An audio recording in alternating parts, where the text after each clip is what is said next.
A group of ladies armed with cleavers and knives, chili powder concealed in a napkin, and storming a Nagpur court to execute a feared criminal before a verdict is rendered. This is a clip from the upcoming Netflix documentary series Indian Predator: Murder in a Courtroom, which is inspired by a true event.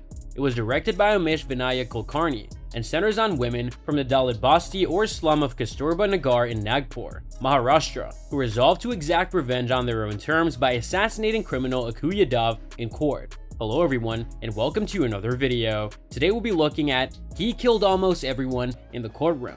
Yeah, you heard it right. Who was Akku Yadav? In the 1980s and 1990s, Bharat alias Akku Kalcharan Yadav was a gangster in Nagpur. According to the 2005 Commonwealth Human Rights Initiative, the CHRI report, Yadav was charged with 26 criminal charges at the time of his death. According to a report in the Marathi newspaper Loksada, Yadav became involved in significant criminal activities in 1991, including gang rape, murder, armed robbery, house breakings, criminal intimidation, and extortion. Yadav belonged to a family of milkmen. Yadav was held for 1 year in 1999 under the Maharashtra Preventive Detention Law, Maharashtra Prevention of Dangerous Activities of Slumlords, Bootleggers, Drug Offenders, and Dangerous Persons Act, 1981. In 2000, his detention center was overturned under the Bombay Police Act of 1951. He was prohibited from entering Nagpur city and rural in January 2004, but Yadav disregarded the order. What led to the women of Kasturba Nagar rising up against Yadav? Usha Narayan, one of the few educated residents of the Basti, was studying hotel management. According to BBC Marathi, she recommended her neighbor Ratna file a police charge against Yadav for pressuring her for money. As described in the book Half the Sky, Turning Oppression into Opportunity for Women Worldwide.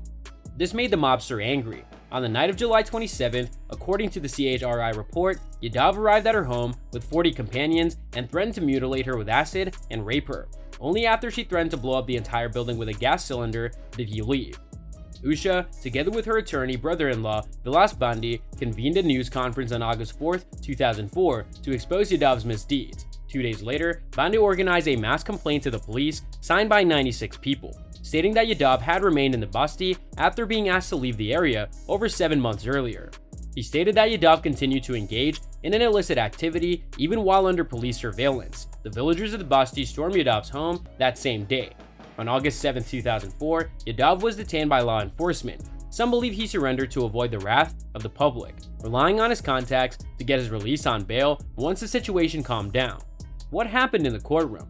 On August 10th, Yadav was presented in court in Nagpur, but attempts to harm him were thwarted. On August 13th, he was taken in from the north veranda of the court campus with only 2 police officers present, and the iron gates there were locked. Stones, machetes, glass bottles, and other weapons were carried into the courthouse by a mob of 200 to 500 individuals who, according to estimates, broke down the wooden door on the other side and entered the building. Yadav was assaulted, and as a result, he died. The autopsy reveals 74 injuries on his body.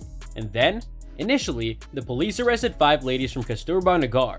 Later, the Jaripadka police arrested 21 persons, including elderly women, for various offenses, including murder, rioting, etc. According to the CHRI investigation, an unnamed senior official stated, "You know how these things occur, we arrest someone in order to calm the populace, we would suspend 1 or 2 individuals and reinstate them in a month or so when the situation is calmed down." The case was turned over to the Crime Investigation Department and the indictment was presented in court on December 7, 2004. This provoked outrage. In 2014, the remaining 18 defendants were acquitted.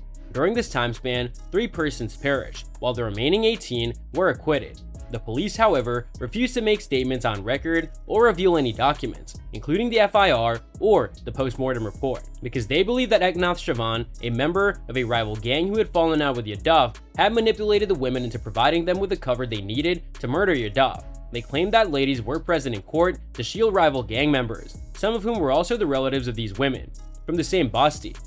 How did this incident reflect on police? According to a report by the CHRI, Yadav was detained 4 times before his death. Jaydeep Hardikar, a writer and independent journalist, told BBC Marathi, "I shall view this as a failure of the legal system. Numerous research has been conducted on the topic of what makes a criminal.